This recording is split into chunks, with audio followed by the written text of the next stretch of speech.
noodles कसले try गर्नुपर्छ सानो हुँदो रहेछ एउटा ठिकै एउटा बोल जस्तो पुग्छ जस्तो छ अनि ससहरू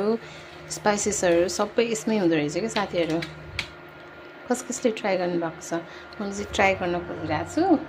तर पिरो होला जस्तो छ म चाहिँ पिरो खाँदिनँ फेरि हेर्नु न यहाँ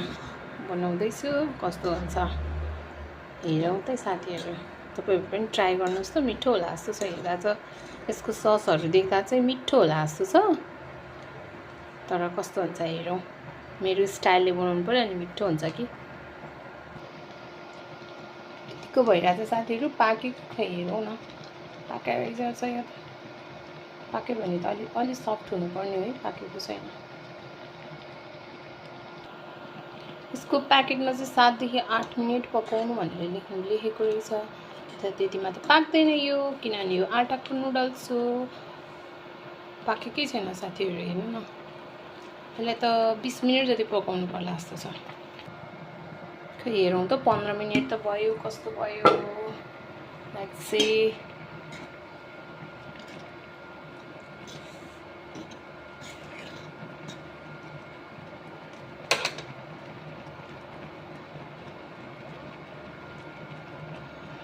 पाक्न लागेको छ अहिले चाहिँ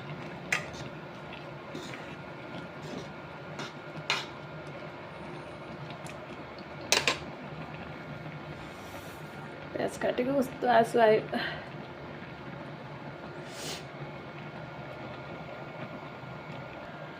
अब चाहिँ पाक्यो जस्तो छ हेर्नुहोस् त यतिको भयो पाक्यो ल अब चाहिँ यसलाई हामी पानीबाट निकाल्ने अनि चिसो पानीमा ओभर कुक हुन नदिनलाई चिसो पानीमा डुबाउँछौँ हेरौँ कस्तो हुँदो रहेछ हेर्नुहोस् त यतिको भएछ तातो पो छ त यतिको भएछ पाक्यो होला मेबी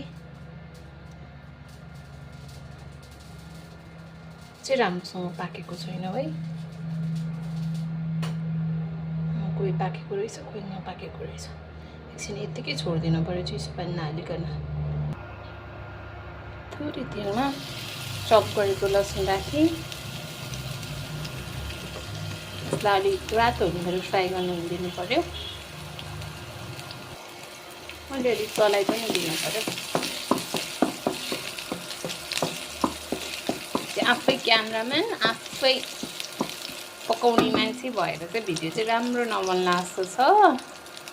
सो त्यही नै ट्राई गरौँ न कस्तो हुन्छ लेट्स सी